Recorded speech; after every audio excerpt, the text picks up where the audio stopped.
Ya, shalom. Halo. Selamat siang. Siang hari ini kita mau belajar bagaimana Bapa di sorga itu meyakinkan bangsa Israel. Jadi ternyata Bapa itu di sorga itu perlu meyakinkan umat manusia tentang kebaikannya Dia. Karena banyak manusia yang belum paham benar akan kebaikan Tuhan. Banyak manusia yang masih hidup dalam ketakutan, kecemasan, kegelisahan, ketidakmengertian atas apa yang menjadi kehendak Tuhan dalam kehidupannya. Yesaya 41 ayat 10 firman Tuhan mengatakan, "Janganlah takut sebab aku menyertai engkau. Janganlah bimbang sebab aku ini Allahmu. Aku akan meneguhkan, bahkan akan menolong engkau. Aku akan memegang engkau dengan tangan kananku yang membawa kemenangan." Jadi Yesaya 41 ayat 10 ini Allah berfirman kepada bangsa Israel. Ketika bangsa Israel keluar dari tanah Mesir, kita tahu sebelumnya bangsa Israel itu adalah sebagai budak di tanah Mesir. Tentunya kalau sebagai budak itu orang punya keterbatasan, banyak keterbatasan dalam diri orang itu. Budak ini ya macam-macam ya. Ada yang menjadi budak secara langsung, jadi orang bayaran. Ada juga orang yang diperbudak kebodohan. Ada juga orang yang diperbudak pornografi. Ada orang juga yang diperbudak kekerasan hati. Nah, mungkin hari ini juga kita sedang diperbudak. Hidup kita nggak merdeka. Kita diperbudak oleh kebodohan kita sendiri. Kita diperbudak oleh kesombongan kita sendiri. Jadi makanya itu perlu sekali, karena Tuhan tahu bahwa manusia bukan hanya bangsa Israel, tapi sepanjang masa manusia itu banyak yang diperbudak oleh hal-hal yang membuat dirinya nggak merdeka, tidak bebas. Nah, berkali-kali kalau kita baca di Alkitab, berkali-kali firman Tuhan mengatakan jangan takut, jangan takut, jangan takut. Jangan takut atas apa yang kau pakai, jangan takut atas apa yang kau makan, jangan takut dengan apapun juga. Bahkan di Mazmur dikatakan bahwa dalam kelaman pun Tuhan menyertai kita. Nah, berkali-kali firman Tuhan itu diucapkan mulai dari perjanjian lama sampai perjanjian baru. Tapi apakah manusia menjadi tidak takut? Bahkan sekarang banyak yang menjadi manusia yang menjadi penakutnya luar biasa. Kenapa? Karena memang keadaan tidak aman. Keadaan tidak tidak baik-baik saja. Nah, ketakutan itu apa sih? Ketakutan adalah suatu tanggapan emosi terhadap sebuah ancaman. Orang takut tuh karena ancaman. Ancaman tuh gak hanya ancaman mau dibunuh atau apa. Orang terancam gak makan, terancam gak sekolah, terancam gak ini, terancam gak merit. Orang akan menjadi takut. Jadi takut itu sikap dasar manusia. Kecuali manusia yang sudah kehilangan perasaan yang mati. Dia gak akan mengalami ketakutan. Jadi takut adalah suatu mekanisme pertahanan hidup sebenarnya. Jadi ketika orang merasa terancam, dia buat pertahanannya dengan rasa takut. Atau respon sesuatu yang sering terjadi. Misalnya ada orang takut dengan kecoa. Gitu. Padahal kecoa itu tampaknya nggak serem juga, tapi nggak tahu kenapa. Tapi memang ada yang merasa banyak ancaman dalam kehidupan kita. Nah, bangsa Israel ketika itu merasa terancam mereka. Kalau kita baca sejarah bangsa Israel, mereka takut dengan apa yang mereka makan. Mereka takut sampai mereka bilang lebih baik kami mati sebagai budak di Mesir. Pertanyaan saya, apakah ada orang yang mati dalam perbudakan? Ada orang yang mati dalam kebodohan? Tidak ada. Banyak orang maunya mati itu dalam keadaan merdeka. Nah, tetapi bangsa Israel mengalami gundah gulana yang sangat luar biasa. Makanya dikatakan Tuhan harus bilang, jangan takut sebab aku menyertai kamu. Ketika orang takut, responnya pasti akan bimbang. Sebab aku menyertai kamu. Pertanyaan buat kita semua pada siang hari ini, apakah kita tahu Tuhan menyertai kita atau tidak? Tuhan itu benar-benar real ada atau tidak? Nah, itu boleh dijawab masing-masing. Tetapi ada cerita dari Alkitab yang menarik sekali tentang ayahnya Yesus, Yusuf, dan ibunya Maria. Yusuf ini orang yang pria yang sangat baik. Hatinya tulus. Maria juga perempuan yang baik-baik. Dua pasangan ini adalah dua pasangan yang menjaga kekudusan mereka. Tiba-tiba Maria harus mengandung. Kita coba bayangkan kalau kita punya pasangan hidup yang kita belum sentuh dan tidak boleh sentuh, tiba-tiba mengandung. Tentunya hal itu akan menggoncangkan hati dan pikiran kita. Karena pada masa itu, kalau ada wanita yang hamil di luar nikah, itu di Ulangan tuh ada tulis bahwa dia harus menerima ganjaran hukuman, dilemparin batu seperti begitu. Ya, dirajam. Nah, tentunya Yusuf menjadi takut. Kenapa dia takut dan cemas? Karena dia, nanti saya disangka berzina, saya disangka melakukan dosa. Nah, ketika Yusuf mengalami ketakutan, kecemasan seperti begitu, tentunya hal ini membuat dia kehilangan damai sejahtera. Ketika orang takut dan cemas, dia akan kehilangan damai sejahtera. Nah, biasanya ada quote menyatakan begini, kalau kita dalam keadaan emosi atau gak stabil, jangan membuat suatu keputusan. Disuruh duduk diam. Mungkin Yusuf kalau zaman sekarang, dia akan datang ngumpul di teman-teman cowoknya, dibilangin, wah kamu gak bener, kamu tuh terlalu lembek, terlalu baik jadi cowok, tinggalin aja seperti begitu. Banyak perkataan atau dituding pendosa apa semua segala macam.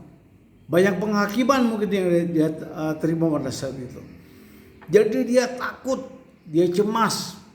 Nah, cuman Yusuf di Matius 1 ayat 20 itu dia apa yang dilakukan? Tetapi ketika ia mempertimbangkan maksud itu, malaikat Tuhan nampak kepadanya dalam mimpi dan berkata, Yusuf anak Daud, janganlah engkau takut mengambil Maria sebagai istrimu, sebab anak yang dikandungannya adalah dari Roh Kudus. Jadi ketika dia takut, dia cemas, itu pikirannya apa? Gua tinggalin aja deh nih, saya tinggalin aja Maria ini, daripada saya kena hukuman, mendingan saya tinggalin aja. Tapi dia tidak memilih mengikuti jalan pikirannya. Nah, ini yang disebut penyertaan Tuhan. Kita tidak mengikuti pikiran kita tidak mikirin ego kita, tapi kita coba diam. Nah, makanya ketika Yusuf dalam keadaan galau, ketika dia tidur, dia bermimpi ada malaikat datang kepadanya. Nah, ini yang disebut penyertaan Tuhan. Bentuk penyertaan Tuhan bisa seperti Yusuf dengan malaikat yang datang kepadanya, atau orang yang menasihati kita, orang yang menuntun kita. Apa yang dikatakan malaikat itu? Yusuf anak Daud, janganlah engkau takut mengambil Maria sebagai istrimu. Tuhan menjawab sesuai dengan permasalahan permasalahan Yusuf adalah ketakutan dan kecemasan. Tuhan menjawab, dia bilang begini, jangan takut. Artinya apa? Diambil alih ketakutannya Yusuf. Kenapa nggak usah takut? Dibilang, diberi jaminan bahwa kamu nggak salah. Ambil aja Maria sebagai istrimu karena dia dikandung oleh Roh Kudus. Anak yang dikandung oleh Roh Kudus. Nah, lihat nih, ini yang luar biasa sekali bahwa Tuhan itu menjawab sesuai dengan apa yang menjadi masalah kita. Nah, cuman kadang yang kita cemasin itu adalah apa yang bukan menjadi permasalahan kita. Cemas, ketakutan itu sesuatu yang belum terjadi, yang akan datang. Sesuatu yang makanya dikatakan hati-hati dengan ketakutan. Itu akan bisa menjadi, wujudnya akan terjadi kalau kita terlalu takut. Nah, Mazmur 94 ayat 19 mengatakan, apabila bertambah banyak pikiran nabatiku, penghiburanmu menyenangkan jiwaku. Apabila bertambah banyak pikiran yang aneh dalam pikiran kita, harus kita datang kepada Tuhan. Karena Tuhan memberikan penghiburan. Saya termasuk orang yang banyak yang harus saya pikirkan. Kalau mungkin tambah kehadiran Tuhan, penyertaan Tuhan, saya udah tahu. Tapi saya coba belajar untuk bagaimana diam. Nah, ini penting. Kalau kita takut, kita cemas, belajar diam. Tapi banyak orang apa? Takut kalau diam dia nanti akan lebih takut. Jadi dia ngomong ke sana, ngomong ke sini, gini-gini. Makanya ada firman Tuhan mengatakan duduk diam, menanti Tuhan. Seperti begitu. Mazmur 94 ayat 19 mengatakan, apabila bertambah banyak pikiran nabatiku, penghiburanmu menyenangkan jiwaku. Nah, apa yang terjadi ketika dia mendapatkan mimpi bertemu malaikat? Ambil aja Maria itu, gak usah takut. Kamu gak ada salah. Mungkin kalau panjangnya seperti begitu. Kamu sudah benar apa yang kamu lakukan. Nah, pelajaran yang lain dari sini adalah ternyata di dalam kecemasan, ketakutan, kepujangannya si Yusuf ada berkat besar yang akan diterima oleh seluruh bangsa. Bahwa akan lahir seorang juru selamat, lewat Maria. Makanya ketika itu dia tahu bahwa dia bangun, dia lakukan adalah di ayat 24 di Matius dikatakan Yusuf berbuat seperti apa yang diperintahkan malaikat Tuhan itu kepadanya. Ia mengambil Maria sebagai istrinya. Tadinya dia pengen tinggalin, dia pengen nggak benar nih kayak ini. Tapi ketika dia dapat hikmat, pewahyuan dari Tuhan bahwa dia benar apa yang dilakukan, Maria itu nggak ada salah. Dia mengambil Maria sebagai istrinya. Jadi lihat, perhatikan. Pertama kan gini, permasalahannya kalau wanita yang hamil di luar nikah itu kan dianggap perempuan nggak benar. Nah, perempuan sundal. Tapi Yusuf mendapatkan nggak hanya pewahyuan dari malaikat untuk nggak takut, agar dia tidak dapat hukuman, agar dia tidak dapat cemooh penghakiman, dia mengesahkan Maria sebagai istrinya. Ini luar biasa.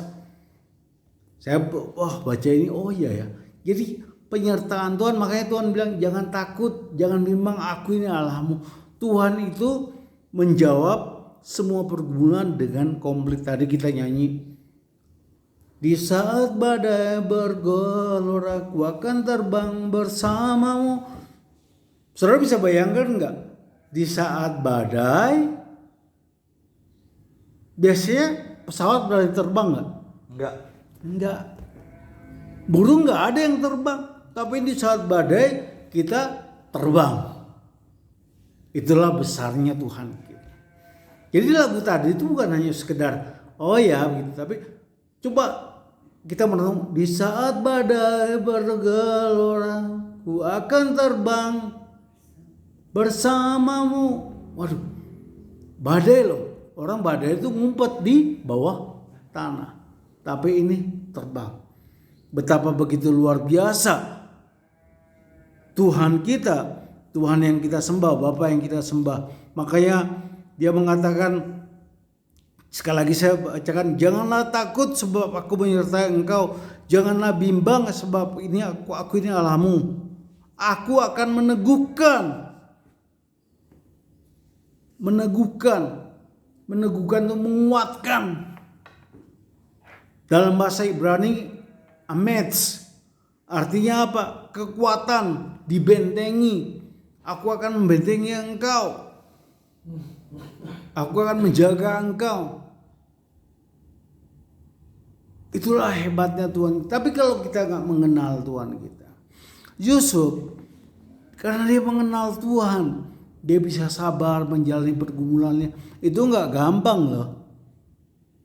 Gak gampang untuk dia menghadapi itu. Karena dia gak mungkin ngumpet dalam rumah atau dia pergi kemana.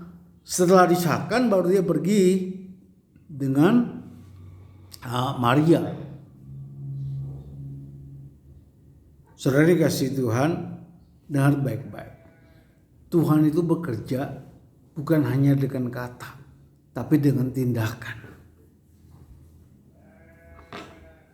Cuman kadang kita yang bebal, kita yang senang diperbudak, otak kita kotor dengan segala macam ikatan-ikatan yang gak penting, kita yang gak mau dimerdekakan.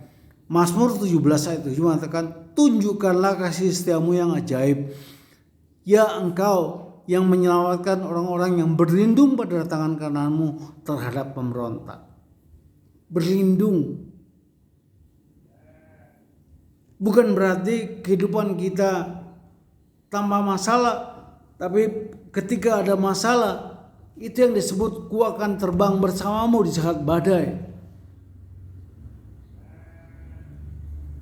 Mazmur 16 ayat 11 mengatakan, engkau memberitahukan kepadaku jalan kehidupan, di hadapanmu ada sukacita berlimpah-limpah, di tangan kananmu ada nikmat senantiasa. Makanya dikatakan Tuhan mengatakan di Yesaya tadi, aku akan memegang engkau dengan tangan kananmu yang membawa kemenangan. Dituntun, dipegang untuk membawa kemenangan. Nah, ini perlu sekali buat kita yang masih berbudak dalam segala macam hal yang tidak penting dalam pikiran kita. Kita yang diperbudak oleh pikiran kita sendiri, bukan oleh keadaan, tapi kita yang membuat kita budak dengan sampah-sampah, dengan yang gak jelas dalam diri kita. Ketahuilah pada siang hari ini bahwa Allah itu menyertai kita. Allah Immanuel senantiasa menyertai kita. Kemudian dikatakan bahwa gak perlu bimbang karena aku ini adalah Allahmu, dan aku akan membentengi engkau, meneguhkan engkau, menjaga engkau. Semua kita gak tahu akan hari esok. Semua kita gak tahu akan bagaimana kelak kehidupan kita. Tapi kalau kita berlindung di bawah tangan kanan Tuhan, kita bisa melihat apa yang akan terjadi hari esok. Kita bisa tahu bahwa Allah hadir dalam kehidupan kita sehari-hari. Jadi saudara dikasih Tuhan, ingat baik-baik. Allah kita bukan Allah yang setengah-setengah. Allah kita tuh Allah yang menyertai sepanjang hidup. Dia memberikan damai sejahtera, dia memberikan sukacita bagi kita semua. Tuhan Yesus memberkati.